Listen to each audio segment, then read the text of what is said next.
Fêtons les 10 ans de BTLV, ça va être une année exceptionnelle, plein de choses, on l'a dit, on aura le retour des rencontres du mystère et de l'expliquer, il y aura également les cartes blanches tout au long de la saison avec des spécialistes, celle de janvier ce sera Jocelyn et Egon Kragel qui ouvriront le bal, il y aura un Medium Day, une journée incroyable, tout un samedi, vous aurez 4 médiums dont Françoise Nallet, Florence Hubert, Muriel Ciron et je ne sais plus qui, parce qu'on a tellement d'invités dans tous les sens, elles seront face à vous, elles feront des conférences et surtout chacune fera une séance de médiumnité en live. Donc on aura l'occasion d'en reparler, c'est ça BTLV 2023-2024 et puis on parlera toujours d'OVNI parce que c'est le sujet phare de la maison et on accueille pour cela Pascal Fechner. Salut mon Pascal. Salut Bob, salut à tous. Bon, on est ravis de t'accueillir sur BTLV, j'espère que tu as passé un bel été. Ouais. Au moins ça c'est fait, donc tout va bien. Alors mon Pascal, on rappelle quand même que tu es à la tête du MUFON et que ce MUFON du Maybe Planet. Oh là là, le lapsus, excuse-moi, je me lave la bouche. Tu as fait un voyage dans le temps. Voilà, je me lave la bouche, excuse-moi, parce que c'est vrai que tu l'as dirigé. Le Maybe Planet, bien sûr, avec toute l'actualité UFO. Et dis-moi mon Pascal, je voudrais qu'on revienne sur ce qui s'est passé quand même cet été. Il s'est passé beaucoup de choses, non? Ah bah oui. On s'est pas embêté, ça c'est clair que ça a été un mois de juillet, un mois d'août très très très chargé pour l'actualité ufologique. Peut-être trop d'ailleurs. Ah bon? À ce point-là? Ah ouais, non, c'était pas des vacances, Ouais. Tu te levais le matin, tu te couchais le soir, il y avait eu 3 ou 4 actus dans la journée, quoi. C'était assez fou, quand même. Alors, parmi les actus sur lesquelles tu voulais revenir, il y a cet OVNI en Floride qu'on va montrer ici. Donc, cet OVNI, en tout cas, la question que je pose, bien sûr, sous la photo, c'est un OVNI, il était filmé en Floride. Tu voulais revenir sur cette image. C'est une vidéo. Alors, pour une question de droit, on n'a pas mis la vidéo parce que sinon, on est bloqué à chaque fois. C'est absolument incroyable. Mais on a mis la photo. Alors, pour toi, tu voulais évoquer cette observation. Alors, j'ai trouvé intéressant qu'on en reparle puisque c'est une vidéo qui a été partagée quand même sur des gros médias mainstream. J'entends Yahoo, MSN, des plateformes qui sont énormément visionnées et qui vendaient ça comme un ovni puisque c'est en Floride et c'est quelqu'un qui, pendant un orage, a filmé un phénomène qu'il a trouvé étrange. Et effectivement, on voit une espèce de lumière qui assez longue. On va dire concrètement, ça pourrait ressembler à un fameux tic-tac. Et qui va très vite, d'ailleurs. Qui va très vite dans la vidéo. Qui va très très vite, effectivement. Et c'est vrai qu'à regarder comme ça, vu le contexte actuel, on se dit, ok, là c'est un ovni. Mais malgré tout, quand on regarde la vidéo dans sa totalité, il faut pas être très très très malin pour se rendre compte qu'en fait c'est un simple reflet sur l'optique de l'appareil. On a une voiture qui passe au même moment et on voit bien qu'il y a vraiment une corrélation entre la vitesse de la voiture et la vitesse de cet soi-disant objet. Donc en fait c'est un simple reflet de voiture. Le fait est, il faut le dire, que les plateformes n'ont pas fait de rectificatif, c'est-à-dire que ces plateformes balancent un petit peu l'info en parlant d'OVNI, mais derrière, il n'y a pas de rectificatif pour dire c'est juste un reflet, c'était pas une soucoupe volante. Bon, de toute façon, tu le sais bien, aujourd'hui l'actualité va tellement vite qu'on donne l'information, on donne un bout de viande à quelqu'un, un os à ronger, puis on passe à autre chose et on oublie peut-être le mal qu'on a fait. Mais dans tous les cas, je voudrais te remercier de faire un peu et d'être un garde-fou sur cette ufologie. Autre sujet, des mutilations de chevaux, là encore, qu'on fait pas mal parler. Alors ça, c'était intéressant parce que rappelle-toi, nous étions en 2020 et la France était frappée d'une vague d'attaques de chevaux, essentiellement des chevaux. Ça avait été un phénomène qui était pas très loin de la psychose pour les éleveurs de chevaux, pour tous ceux qui avaient des ranchs ou des écuries. À l'époque, on avait mené une enquête et on avait fait une transversalité avec le phénomène des mutilations animales qu'on connaît bien aux États-Unis et qui semble frapper le sol américain depuis les années 70. Ce qui est intéressant, et ça m'a étonné, c'est que là, les médias ont décidé de revenir, parce que cette vague, on n'en a plus entendu parler, on en a beaucoup parlé, plus du tout, ont décidé de revenir sur cette vague cet été pour en fait indiquer bien qu'en fait, les médias et la rumeur avaient peut-être un petit peu gonflé l'histoire et que la plupart des animaux s'étaient sûrement blessés eux-mêmes, étaient morts de mort naturelle et ces interventions chirurgicales qu'on décrivait, c'était peut-être le fait de rongeurs ou d'animaux parasites qui venaient simplement se servir sur la carcasse. Donc, voilà, on se rend compte encore une fois que les médias et la rumeur peuvent avoir une incidence quand même sur la façon dont on perçoit les choses et parfois pas de façon positive. Et quel que soit le sens, parce qu'effectivement il y a des raccourcis qui sont donnés. Effectivement, imaginez qu'un rongeur fait une incision chirurgicale. Sur 1, c'est possible. Sur 12, ça l'est moins. Donc, en fait, finalement, il n'y a pas d'enquête. C'est ça le problème. C'est que d'un côté, on te donne un os à ronger, puis on revient d'un autre côté en disant, regardez, finalement, c'était ça. Et en fait, il n'y a pas de fond. Mais quand je vois mes potes qui sont encore dans des rédactions classiques, hein, ils me disent, mais on n'a pas le temps. Et puis surtout, on n'a pas de spécialistes. Mais il n'y a pas d'investigation. En fait, il n'y a pas d'investigation et ils n'ont pas de spécialistes sur le mystère qui savent comment prendre les choses. C'est un peu, voilà. Et ça, c'est un peu le problème. Donc, il faudrait peut-être qu'ils commencent à s'y intéresser. Autre fait important, on avait écrit durant l'été un article sur des Péruviens qui disaient être en contact et avoir été agressés par des extraterrestres. Et là encore, méfions-nous de l'information. Alors ça, pour moi, c'est l'histoire de l'été quand même. Hein. Ça se passe au Pérou, dans un petit village isolé, et effectivement, ces villageois indiquent avoir été attaqués par des créatures de 3 mètres qui volaient, qui étaient insensibles aux balles et qui auraient aux balles de fusil, j'entends, ouais. Et qui auraient même attaqué des villageois. Alors. Ça, c'est la première version. L'armée s'en mêle et l'armée va annoncer qu'en fait, ce sont possiblement des orpailleurs illégaux, c'est-à-dire des gens qui cherchent l'or, puisque c'est une zone très riche en filons d'or, et qui en fait se sont équipés de jetpacks, des jetpacks portables pour faire peur aux villageois. Très honnêtement, Bob, autant la thèse de l'extraterrestre ou de l'éplucheur de visage, hein, qui est un folklore du Pérou, c'est une thèse un peu difficile à croire sans preuve supplémentaire. Autant aujourd'hui, je me pose réellement la question, et j'attends des réponses de spécialistes, est-ce qu'on peut se balader en jetpack dans la jungle péruvienne?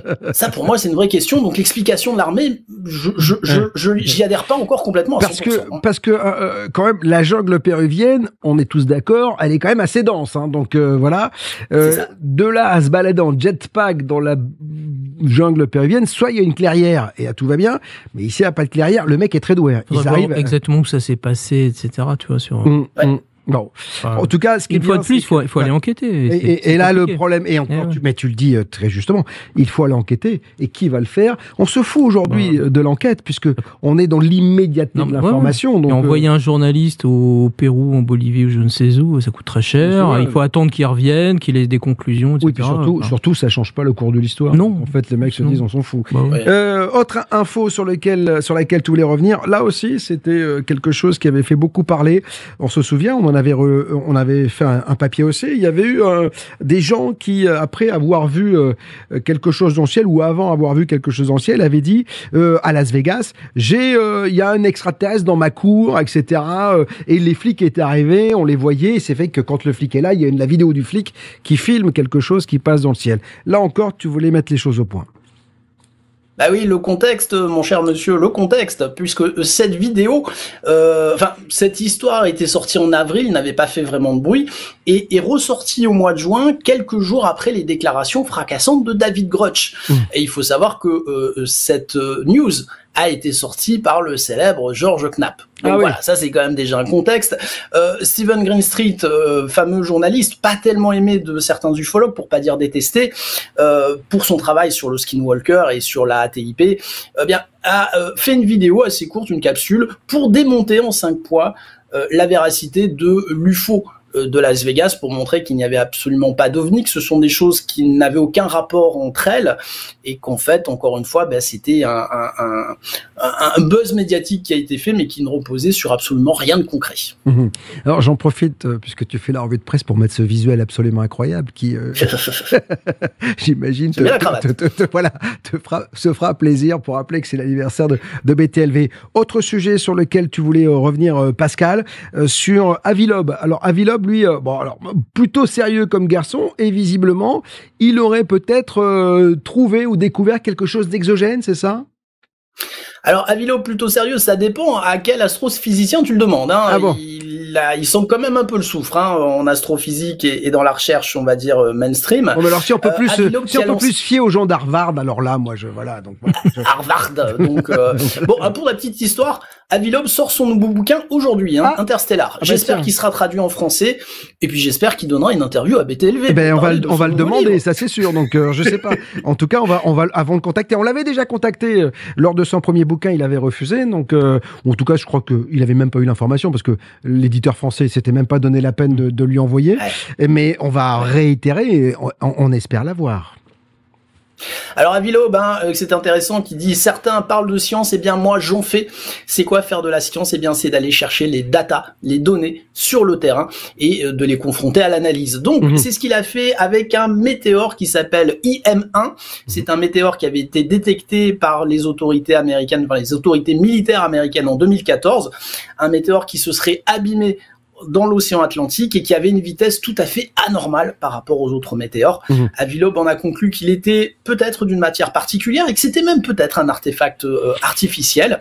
Donc il a mené une expédition, il a réussi à récupérer des petites sphérules métalliques qu'il est en train de faire analyser, et il a d'ailleurs sorti un premier papier hier en disant eh bien il est bien possible que nous ayons les premiers éléments extrasolaires que nous ayons jamais analysés. On parle pas d'extraterrestres, on parle de matière extrasolaire. Et c'est quand même très intéressant. C'est ce qu'il a toujours dit, c'est-à-dire qu'en fait il a jamais avancé l'idée d'extraterrestre. Lui il s'est toujours dit peut-être que nous avons une matière exogène quelque part à retrouver. En tout cas, affaire à suivre. Alors il y a quelqu'un que tu aimes particulièrement, c'est David Grusch. David Grusch, lors de la dernière séance au Congrès, c'était au Congrès américain, il s'est fendu de déclarations qu'il avait déjà données. Donc il a réitéré ses propos devant un parterre de gens importants, et il a fait des déclarations fracassantes. Ouais, alors je le dis on the record, comme on dit en Amérique et sur ta chaîne, je n'ai absolument rien contre David Grusch, et je pense même qu'il est très sincère dans ce qu'il dit. Je pense qu'il est convaincu de ce qu'il dit, et ça, je ne remets pas sa sincérité en question. La véracité, c'est autre chose, mais enfin, l'affaire Grusch, c'est une affaire énorme qui déchaîne les réseaux sociaux en matière d'ufologie. En termes d'agressivité, on retrouve un petit peu les niveaux d'agressivité, pour te donner une idée, de l'Alien Project. Tu es pour ou tu es contre, et là, c'est vraiment très clivant. Ce qui rend la chose extraordinaire. Ça m'a valu quelques colis, mais Alien Project. Donc voilà, tu m'as compris. C'est pour te donner une idée. Je me retrouve à devoir bloquer des gens alors que ça, je l'avais jamais fait. Voilà, donc on est sur des déclarations. C'est-à-dire que Grusch dit, moi, je sais des choses, mais je les ai obtenues de seconde main, donc je n'ai rien vu personnellement. Ce qui fait date, c'est qu'en fait, il a tenu une ambiance au Congrès, et ça, il y a un vrai amalgame qui dit, si le Congrès l'a reçu, c'est qu'il a raison, et il a donné des preuves, et vous allez voir ce que vous allez voir.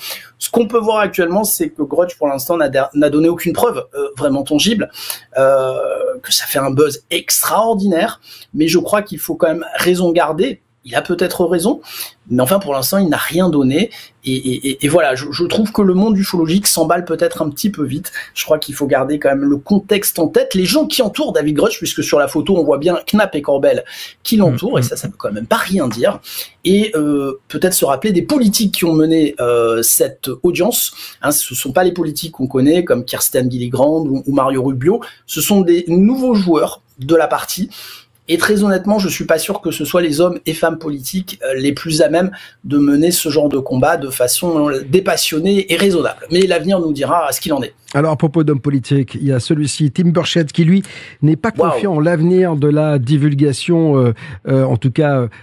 Il n'est pas confiant, et il pense qu'il n'y aura pas d'autres séances au Congrès. En tout cas, il pense qu'on va cacher quelque chose, c'est ça ? Oui, alors Tim Burchett a commencé à indiquer qu'à son avis, il aurait les plus grandes difficultés à continuer cette enquête, ou en tout cas à mener d'autres audiences avec son comité, puisque ce sont des comités spéciaux. Voilà, puisque le président de ce comité se serait fait déjà un petit peu... pas houspiller, mais on lui aurait dit, écoute, ce genre d'audience ne donne rien de bon, en tout cas discrédite le département de la Défense, donc ne jette pas d'huile sur le feu. Et c'est sûr que pour Burchett, ce fait-là fait que pour lui, c'est qu'on veut cacher quelque chose et qu'on veut le faire taire à tout prix. Voilà, Bon, affaire à suivre, là encore une fois, on va voir tout au long de cette saison qu'il va se passer bon nombre de choses sur bien sûr les actualités UFO que tu viendras nous présenter tous les 15 jours dans cette libre antenne. Merci Pascal d'avoir été avec nous. On se retrouve la semaine prochaine puisque tu feras sur le plateau pour tu viendras de ton sud marseillais pour venir fêter dignement également ces 10 ans que nous avons passés ensemble. On t'embrasse très fort et à bientôt. Salut, ciao.